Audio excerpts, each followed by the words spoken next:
What's going on, everyone? Sean Evans from First We Feast. This is Hot Ones, show with hot questions and even hotter wings. Today's guest, John Bannan of John Bannan Design. Thank you for being a pal. What's up, guys? Welcome back to Pentool PALS, a friendly podcast with two graphic designers. We're really excited today. We have our first guest. We're an actual podcast now. John Bannan. Cole, how'd you swing that?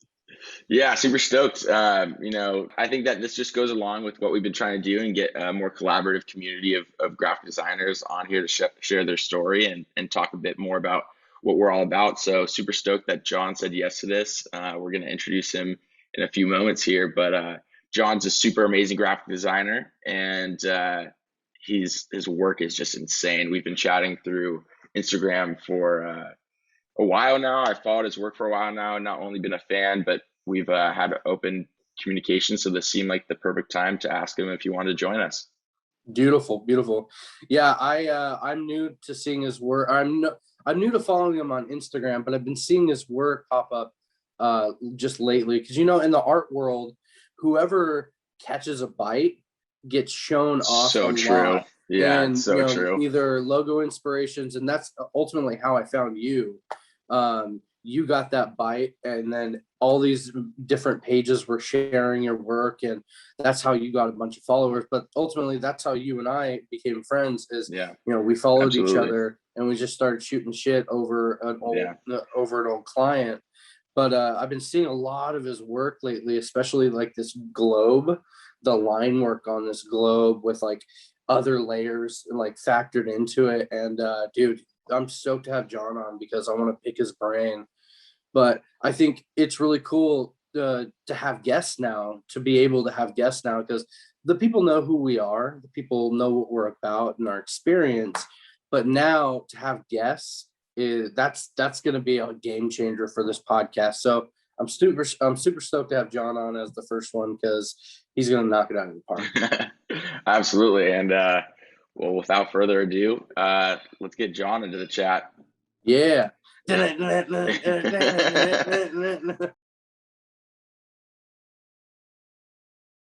Ladies and gentlemen, John Bannan. Hey, how's it going, guys? Thanks for having me on. It's going to be so fun. So excited. Yeah, we're already. really excited to have you. Heck yeah. Our first guest, and we're really stoked to see you. We've been, chatting online for a while now, and having you on and seeing and hearing a little bit more about your story is going to be super awesome. Heck yeah. No, I'm super excited to get to be on. This is my first podcast too, so it's going to be cool. I used to do a lot of emceeing and stuff for like the AIGA back at my university, but like my first videoed podcast kind of thing. So very excited about it. He's coming in. Next week we're gonna have these like legit mics and stuff like that. Just because, oh heck yeah! Just because John came in packing heat. Yeah, heck yeah. He sounds like butter in our ears. Yeah. Well, John, you've been doing like some really cool stuff, especially with your like Monday morning inspirations. You're definitely one to know that like this is a bigger forum where we're trying to showcase more and more artists. It seems like you're on the same kind of page. How did that all start, and kind of how's it been going? Ooh, how did it all start? So I guess if we want to go like way back, we'll go to the any good homeschool boys beginnings in graphic design with Microsoft Paint. But I don't know if we need to go. I don't know if we need to go that far back. So we'll hop in a little bit farther. So I went to college for graphic design, moved out to Arizona while I was still finishing my senior year, and did online while working for an agency full time, and was doing, it was crazy. It was like 70 hours a week of graphic design, just straight. And did that for about 2 years, and then moved back to Virginia, and it's where I'm at now. And that was right around the time that COVID hit. I think I was here for almost a year before COVID hit. And then right when COVID hit, I had a lot of friends that were like, oh, I can't find work. This is crazy. But that was exactly when all of my clientele just like skyrocketed. People started asking me to do stuff. And what it really came down to, I think, was everybody says like, put out what you want to get. And I knew that for a long time. And I'd been doing like websites with the agency I was with, and I hated websites. So when I got out, I found an apparel company called In God We Must, and they were the first like graphic tee company that I saw that was doing the kind of design that I felt like I would have really liked to do.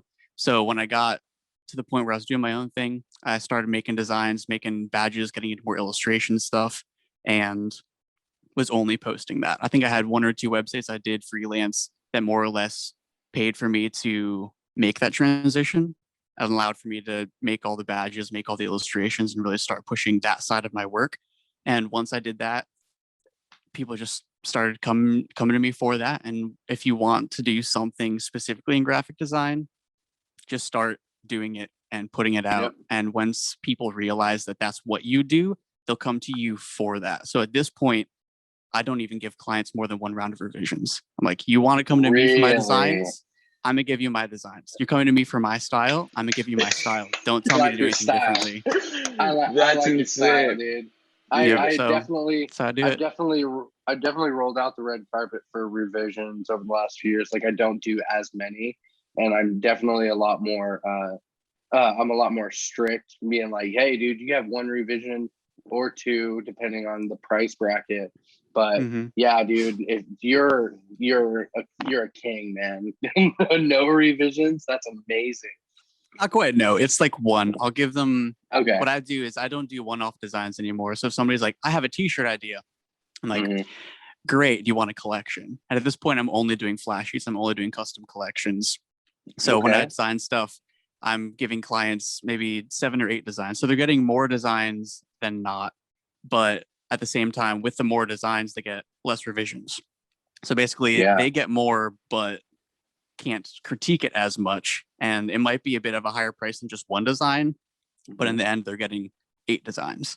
That's a brilliant idea. I'm not gonna lie. So that's just the way I do it. I don't know if I'm Yeah. sharing my secrets, if I'm going to go bankrupt now and everybody's going to steal all my clients, No, but that's no, kind no. of like my mentality with it is like, give them more and tell them that they get more, but I get more creative freedom. And people are usually on board about it. At this point, I'm booking out 4 months in advance. So it's like, just do what you want to do and make sure people know that they're getting what you do and they're all going to be happy.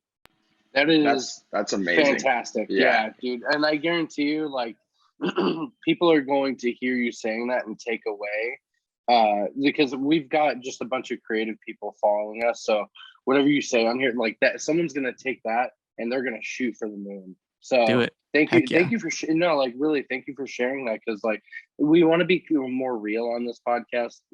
I've always been really keen on helping people and giving away my secrets and giving away where I get my tools and this and that, Mhm. because at the end of the day, they can match your tools, but they can't match your talent, but they Yeah. can strive to get better and find their own way. Absolutely. And so I love that you just kind of said, hey, this is what I'm doing. I'm selling collections. I'm not selling one-off graphics, because I'm at the place where COVID hit me kind of in the same, like my friends were, losing their jobs and all this stuff. And I felt really bad, but there was a whole bomb of people starting businesses and starting brands. And I got really, really, really busy.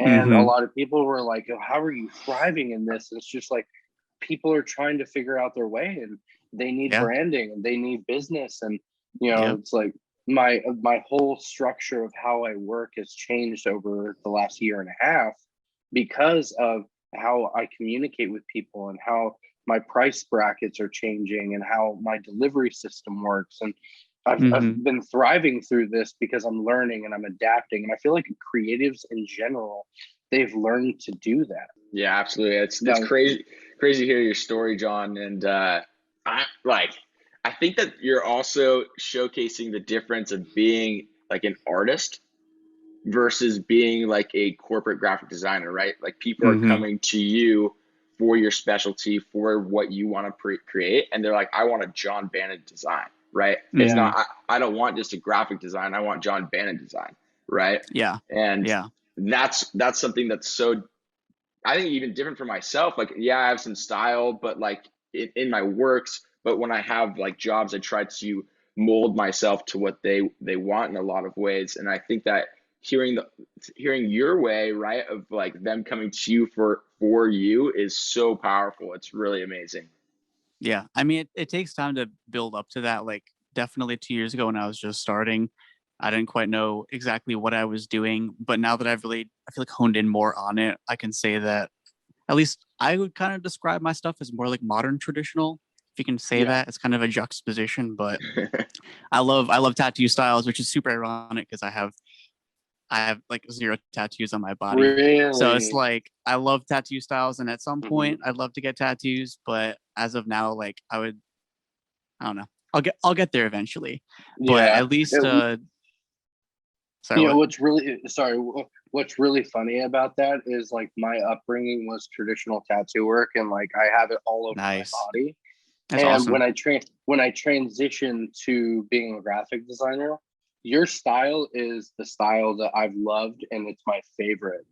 But for Mm, some reason, like as I've tried to go in that direction so many times, and it's been like I've gotten the comedy world. You know, I started working with Tom Segura last year, yeah. and that's when like my style would kind of change and blend to, and I like it, but it's always shifted away from the traditional tattoo, and that's why I love your work so much, because it's like it's the style that I always try to kind of lean back into, but never Hmm. quite reach there yet. But yeah, Gotcha.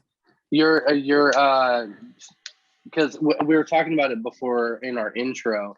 You're one of those artists that um, you found your niche, you found your style, and then you got hooked by a lot of these like design pages that share like logo Hmm. inspirations and bad logo hero and all that stuff. And so Yeah, yeah. I've been seeing your work a lot more, especially like this globe with like the thin lines, and then you've got other things layered onto it to make it kind Hmm. of like a flat 3D. And that was something that when Cole was like, "Hey, we have John Bannan," I was like, "I know that I've been seeing his work like crazy." And so, how did that feel when you started getting a lot more like notoriety? Well, I think that the first time that I really started getting more attention was definitely from the repost accounts. Like those 100% helped to give you a boost. Like I think this time last year, I was at I think I hit 500 followers on Valentine's Day last year, and I got Cool. two reposts on Valentine's Day, which is crazy. And at this point, I hit 10K, I think 2 months ago. So just consistency is really key to a lot of it, Mhm. and like tagging those repost accounts. Like they're not gonna necessarily find you unless you tag them. As of right Yeah. now, there's only maybe 10 that really repost me. I have a lot of other Mhm. ones that I've tagged, but my style is I think niche enough that not a lot of the more corporate kind of logo repost pages don't like my stuff as much because it's not as clean and refined. Because I know this is Yeah. Pentool pals, but I only use the pencil tool. Pencil tool is my thing. Yeah. I use a magic mouse. I don't use a tablet. I probably should. Just haven't gotten to that point yet. But I use just the pencil tool and make all Love my it. stuff look a little rough and not clean and not refined. Mhm. And I just personally I can't do corporate design. Like I did it for 2 years with the agency in Arizona, and Yeah. just it was fine, but I love that organic feel, that hand done feel. I've even like thought about switching to posting designs with more of a flat background, but I just can't get away from posting it on like a cloth texture because I feel like my That's your work, thing. I've always wanted it to be for apparel. I've always wanted it to be printed to made real because I hate computers and I hate technology and I hate the digital world, and I just wish Mhm. things could be raw and real. So whatever I design, I always design it with this vision of it being printed, being tangible, being something that people can say, I like that. I want to represent myself with that design that speaks to me. That is me. This is my expression of myself. That's what I've always wanted to do, and take designs from the digital world and put them into the physical world. That's I amazing. fucking love you, and I love that. Like that's awesome, man.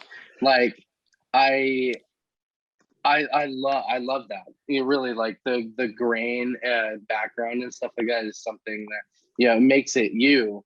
And that's cool that when you post a graphic, it all looks cohesive and stuff. So to hear like the story of why, your Mhm. style is a certain way. Like, that's amazing. I love that. Mhm. I really, really love that. Was design always something that you wanted to do, or did you have like a different path in life that took you there, or was this like a focus from a Ooh, young age? this is a good question. So music is what I want to do with my life. It's what I want to do. I want to tour. I've been on the road traveling with bands since I was about 17 and Cool. did that for a while. And it was great. I was doing more of like the stage production work, less of the playing the music. And then when Okay. I decided to go back to university to finish my degree, I kind of put music on the back burner because I've always had this idea of design paying for the road so that I can do music like professionally I know a and kind lot of of people that do that. doing both. And it's kind of crazy that in my observation, design is such a welcoming, warm. The artists are like, oh yeah, like let's have a podcast, let's talk about it. And music is like, hey, let's work on a song together. And people are like, no. Yeah, crazy, right? It's like music is so closed off, and maybe it's just because everybody is putting their hearts out there and it's more emotional and it's more like on the edge. And design is just like I can design something cool and sit back and let it be. But in my observation, music is such a closed system and design is so open. So as much as I want to do music, design is just so much more fun in Yeah. general as far as the culture around it goes.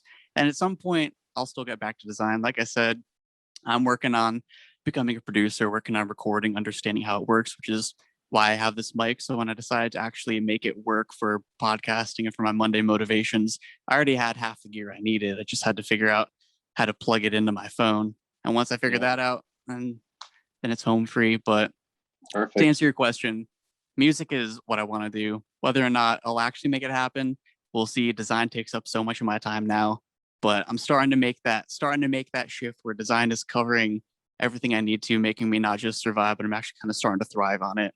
So I can That's great. start cutting back on design a little bit, putting a little bit more attention to music, and we'll see where it goes from here. That's awesome, man. What kind of music are you a fan of, and what kind of style do you play? Ooh, yeah. So I grew up playing violin from 9 until now. I haven't Oh, played so it you're in at, a little so you bit. have actual talent. You have actual talent. Maybe. I mean, I've been playing for a long time, but I never played in orchestras. My mom was like, "You're gonna be a hoedown violinist," and I was like, "Yippee ki no! Like, I'm not gonna play hoedown." So like, I can play fiddle tunes and I can like get down to jigs and stuff like that. Oh, But fuck where yeah. I feel like my music style is falling more or less now is more of the EDM, more of the dance culture, more of kind Okay. of like, I guess, the way that San Holo brings guitar into like his live DJ mixes. I kind of want to do that with the violin. I tried to get into DJing for a little bit and it was kind of fun. I did it right before COVID hit and it was cool, but I just didn't have like the ear for it yet. I didn't quite get to the point that I was doing it enough that I could really be fluid enough to really switch back and forth from violin to DJing. But maybe that's something I also need to get back into. There's just so many things I want to do, which is one of my main problems and blessings is that I just create all the time. Like I don't know how to not create and I don't want to sound like prestigious in that way, but like I literally don't know how to shut my brain off from stuff. Like if I'm not designing, I'm working on music. The only way that I can get away from that is going on like a hike or getting outside. So this summer I'm like making a commitment to myself. Like whenever I'm not working, I'm gonna be outside because I'm too pasty for this world. I need to get a tan. I need to start living life outside and start, just enjoying life. I've been cooped up in my room for too long, been stuck in my own head making stuff for too long. And just gotta get out and start living. So we have your Instagram page popped up here. You've got a nice Sweet. following that you said that you've amassed over the past year, which is amazing in itself. I think that it just is a testament to what you've been doing and, Mhm. having that consistency in your work, having the authenticity of who you are, and people are gravitating towards that, and it's pretty clear. Definitely. So, congratulations on all the success so far. And Thank you. It's it'd be consistency, I awesome tell you. to kind of hear a little bit more about if any of these pieces in particular were something that you're really excited about. Yeah. Maybe talk about a little This of is like, actually a really good starting point. So the one with the skull and the umbrella Drink the Love it. wild. So this was a design, one of the first designs that I did in this kind of dark kind of style. I don't know what you want to call it. This like modern traditional gothic kind of thing. So this piece was one of the first ones I did. My friend Graham, he's the one that runs the YouTube show Witness Goodness. He was like, "Hey, I have this idea. Let's make a clothing brand. I want to do something fun."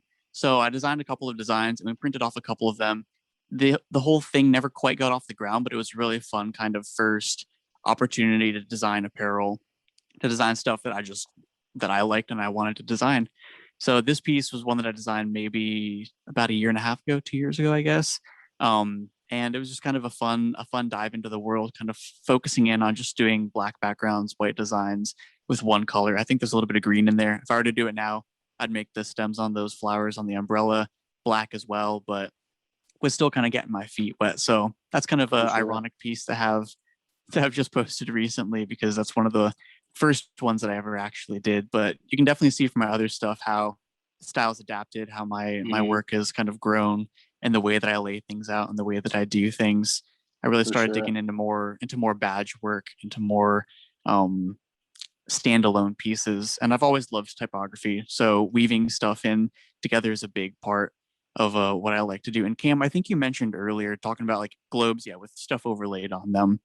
Yeah. One of my main design principles is that there should never be one thing going on in a piece. There should always be at least two things. So you want to have tension and energy, kind of the same in music. You want to have the build up and the release. You want to Yeah. have stuff that has a little bit more to it than just one piece, because anybody can make just one thing. But as soon as you start layering other elements into it, bringing other dimension into the work, that's when you really start to see the illustrations and the pieces come to life, because it's more than just one image. It's combining imagery. Yep. That's a main thing that I like to do, because you want to have that dynamic. You want to have that energy. Otherwise, the designs fall flat, and anybody could have made it. Yeah. I like that you said tension and energy being key components to, Yeah. an illustration graphic and mixing typography in, because it takes a long time to actually understand that. Mm-hmm. I remember, because I've been doing this for a long time, and it's just in the last few years to where, especially with being a part of the design community, that's when you Mhm. really kind of learn these things. And dude, yeah, whatever you said, you've been doing design for 2 years Professionally on my own, with like my own on studio, your it's own been for. 2 years. Okay, Before that, it was 2 years at an agency in Arizona.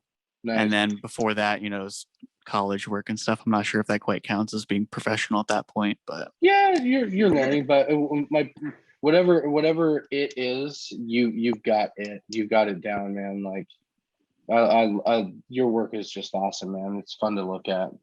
thanks, man. I mean, ultimately, it stems from the fact that I'm afraid of colors, and I say that completely fine, because I just like things being simple, black, white, one color, maybe Mhm. two highlights. Honestly, colors scare me, which is why you don't often see much more than like three color pieces. But Mhm. yeah, so if you're ever wondering why my work is so limited, it's because I just haven't figured colors out yet. Yeah, I was I I was struggle with never colors. wondering. I mean, you do an amazing job, and like I think that you've gotten to this point where if I'm scrolling through my feed and I stop at your post without even seeing your face or your icon in it, like I know immediately that's a John Bannan design, and that in That's cool. itself is amazing. That's Yeah. so cool. Yeah, I um, think that one of the main other things with kind of my principle around design is, I'll use an analogy with my nephews. We'll be playing with Legos or whatever, right? I freaking love Legos, like, which makes sense. Like, I'm a man of shapes, what they called me in college, is a man of shapes, just because I liked designing with shapes and like all that.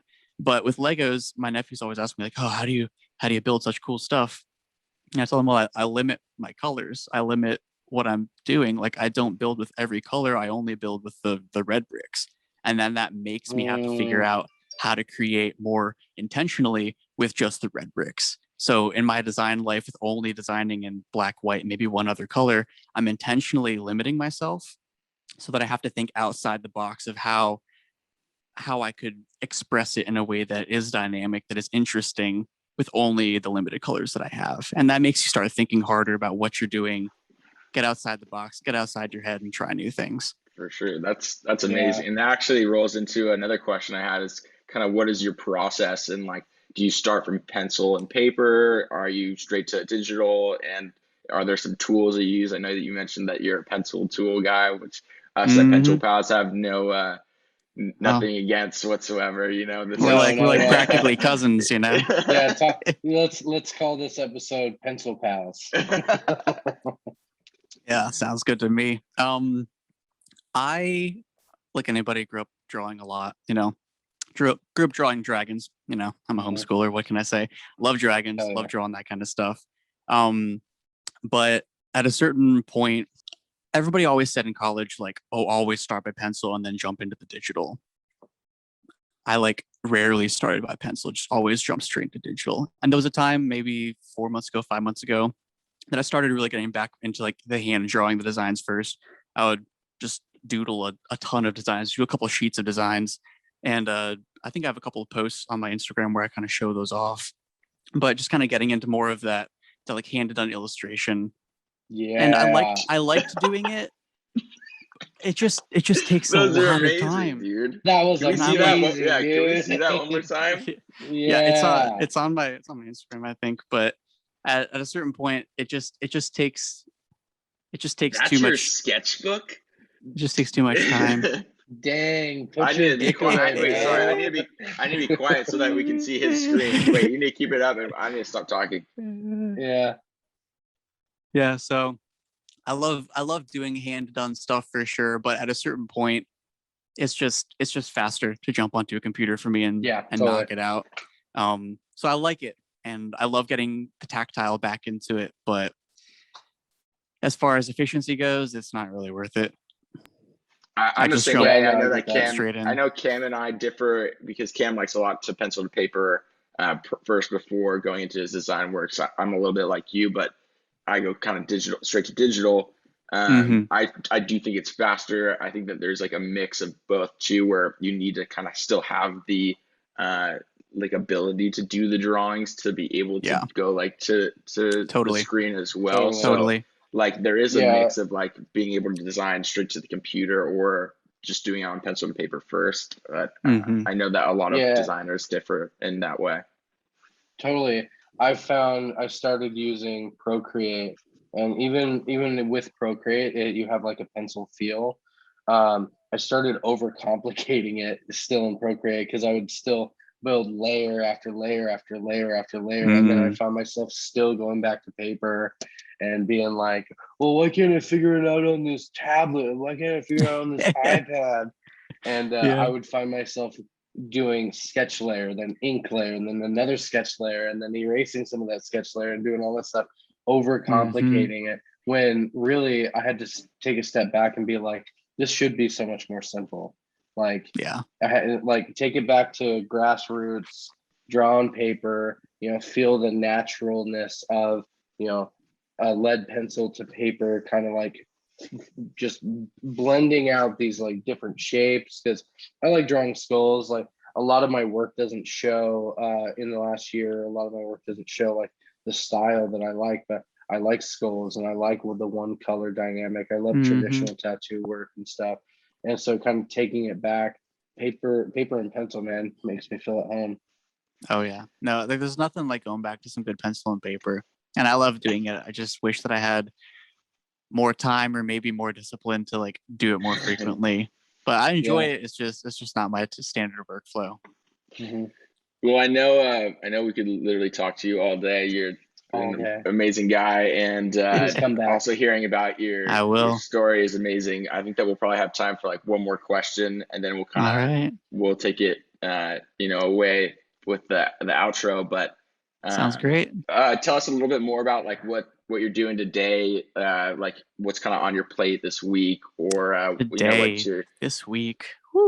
This is a like busy something day that you're excited about, for projects that you have coming up, whatever you want to let us know what you're up to.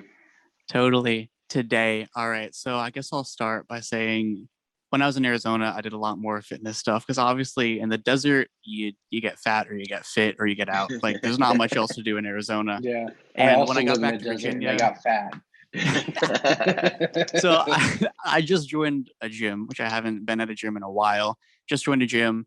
The dude was like, John, we got this like outside workout Saturday morning.